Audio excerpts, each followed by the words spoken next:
where my money goes. You know, as an American, paying your taxes, where does the money go? And this is my opinion. Yeah. You know, the military-industrial complex has gotten out of control in the United States. Yeah. Canada, not so much. You know, we take that money and we put it into universal health care. Yeah. You know, we could put more into health care, housing of homeless people. We could put it into education, so people have jobs that pay good enough for them to have hope for the future. But in the United States, your infrastructure sucks. I've been down to the States. I spent a lot of time. I used to live in Arizona. It needs help.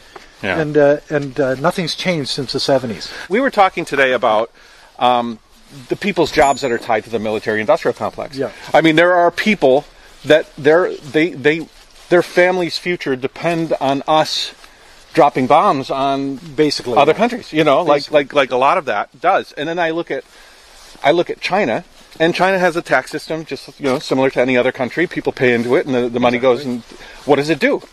For the most part, it's building huge infrastructure projects, high-speed rail to bridges, building buildings and funding airports and projects. highways. Huge sorts of projects. Exactly.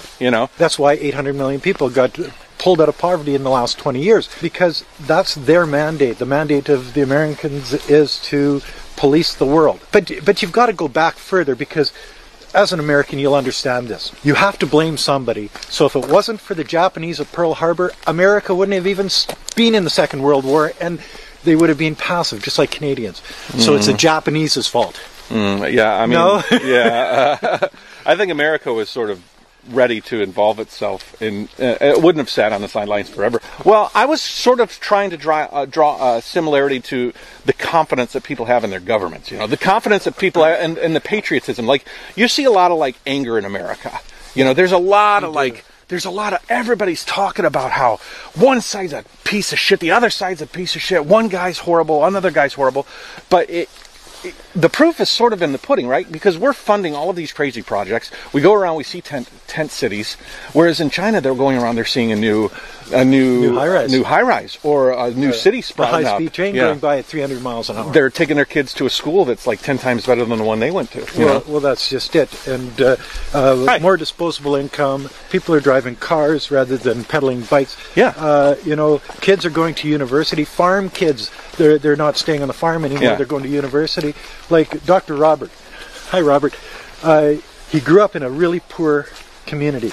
He said the only saving grace, the only hope he had as a child was a school.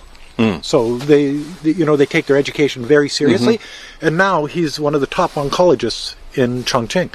So the idea that they fight from this to this, but the whole country does the same thing. Yeah. It's not just the people; it's the government. It's everybody in the country is moving in that positive direction together.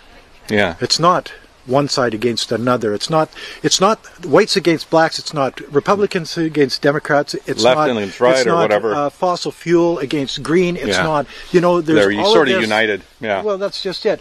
They're moving in one direction, and a lot of people say that that's such a big difference between China and America. But I see in America the left and the right are very similar with regards to who pays their salaries. Like the people that lobby on behalf of the corporations lobby to the right and the left. Well, you don't think, and they want similar results from both sides. Well, that's just it. Like these big corporations, they're doing the same thing to the Republicans as the Democrats, because they don't know who's going to win, and they want to cover their ass any which way it goes. Like we were talking, lobbyists would never allow the high-speed rail system in China to exist here, because there's no profitability in it. There's no profitability in the running of a rail of that size. Not of that stature.